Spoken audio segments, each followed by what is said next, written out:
Doctor BR Ambedkar Konaseema జిల్లా ముమ్మిడివరం నియోజకవర్గం పోలవరం మండలం పెదమాడి గ్రామంలో తెలుగు తమ్ముళ్లు కాంట్రాక్టర్లు ముసుగులో ఉచిత ఇసుక తరలిస్తున్నారు.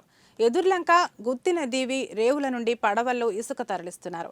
పేదలకు అందిస్తున్నామంటున్న ఉచిత ఇసుక నిబంధనలకు విరుద్ధంగా కాంట్రాక్టర్లకు బిల్డర్లకు తరలిస్తున్నారు. ఇక రాత్రికి రాత్రి ఇసుక నదీ గర్భం నుండి అక్రమార్కులు ఇసుక తోడేస్తున్నారు. నదీ కోతకు గురవుతున్న లంక భూములకు ఎదురులంక జీఎంసీ బాలయోగి వారధికి అక్రమ ఇసుక త్రవ్వకాలతో ముప్పు తప్పదని పర్యావరణ నిపుణులు అంటున్నారు.